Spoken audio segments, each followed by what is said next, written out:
অচিৰেই মুখ্যমন্ত্ৰী পদৰ পৰা আঁতৰাব ডক্টৰ হিমন্ত বিশ্ব শৰ্মাক বিজেপিৰ কেন্দ্ৰীয় নেতৃত্বই হিমন্তক দিছে পদত্যাগৰ নিৰ্দেশ কেন্দ্ৰীয় মন্ত্ৰী সৰ্বানন্দ সোণোৱালক পাতিব পাৰে পুনৰ মুখ্যমন্ত্ৰী গাদী ৰক্ষাৰ বাবে সঘনাই দিল্লীলৈ তাতবাতি কৰিছে হিমন্তই তাতবাতি কৰিও সাক্ষাৎ পোৱা নাই প্ৰধানমন্ত্ৰী নৰেন্দ্ৰ মোদীৰ চৰ্ত সাপেক্ষে মুখ্যমন্ত্ৰীত্ব ত্যাগ কৰিবলৈ সাজু হিমন্ত বিশ্ব শৰ্মা সৰ্বাদিলীপৰ বিপৰীতে পবিত্ৰ মাৰ্ঘেৰিটাক মুখ্যমন্ত্ৰী পতাৰ দাবী অচিৰে ঘটিব পাৰে অসমৰ ৰাজনীতিত বৃহৎ পদ পৰিৱৰ্তন অতি শীঘ্ৰেই মুখ্যমন্ত্ৰীৰ চকীৰ পৰা আঁতৰোৱা হ'ব পাৰে মুখ্যমন্ত্ৰী ডক্টৰ হিমন্ত বিশ্ব শৰ্মাক ইতিমধ্যে দিল্লীত বিজেপিৰ কেন্দ্ৰীয় নেতৃত্বই ইয়াৰ কুচকাৱাজ আৰম্ভ কৰা বুলি জানিব পৰা গৈছে জুবিন গাৰ্গৰ ৰহস্যজনক মৃত্যুৰ ন্যায়ৰ দাবীয়ে টোপনি হৰণ কৰা মুখ্যমন্ত্ৰী শৰ্মাই এই সংকেত লাভ কৰি সঘনাই দিল্লীলৈ তাতবাতি কৰিবলৈ ধৰিছে প্ৰধানমন্ত্ৰী নৰেন্দ্ৰ মোদীৰ সাক্ষাৎ বিচাৰি দিল্লীলৈ তাতবাতি কৰিবলৈ ধৰিছে মুখ্যমন্ত্ৰী ডক্টৰ হিমন্ত বিশ্ব শৰ্মাই দেওবাৰে দিল্লীলৈ গৈ কেন্দ্ৰীয় গৃহমন্ত্ৰী অমিত শাহক সাক্ষাৎ কৰিলেও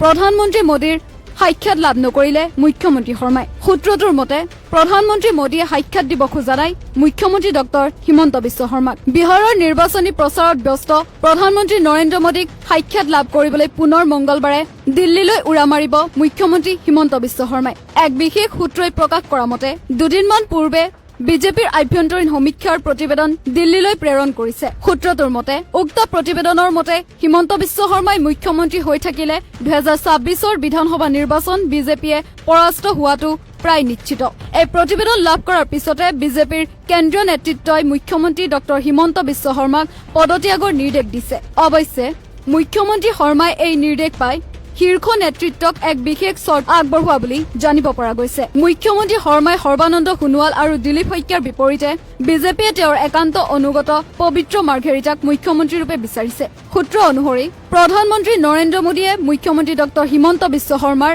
এই প্ৰস্তাৱ নাকচ কৰিছে প্ৰধানমন্ত্ৰী মোদীয়ে সৰ্বানন্দ সোণোৱালক পুনৰ মুখ্যমন্ত্ৰী হিচাপে নিযুক্তি দিবলৈ পৰামৰ্শ দিছে সূত্ৰটোৱে উল্লেখ কৰা মতে সৰ্বানন্দ সোণোৱাল পুনৰ মুখ্যমন্ত্ৰী হলেহে 2026ত বিজেপিয়ে জয়ী হোৱাৰ সম্ভাৱনা আছে সেয়ে সৰ্বানন্দ সোণোৱালক মুখ্যমন্ত্ৰী হোৱাটো বিচাৰিছে প্ৰধানমন্ত্ৰী নৰেন্দ্ৰ মোদীয়ে প্ৰধানমন্ত্ৰী মোদীৰ এই স্থিতিৰ মাজতে দেওবাৰে মুখ্যমন্ত্ৰীয়ে তেওঁক সাক্ষাৎ বিচাৰিছিল যদিও সাক্ষাৎ নিদিলে বুলি প্ৰকাশ কৰিছে সূত্ৰটোৱে বিফল মনোৰথেৰে মুখ্যমন্ত্ৰী ডক্টৰ শৰ্মাই কেন্দ্ৰীয় গৃহমন্ত্ৰী অমিত শাহক সাক্ষাৎ কৰি অসমলৈ উভতি আহে মঙলবাৰে প্ৰধানমন্ত্ৰীক সাক্ষাৎৰ বাবে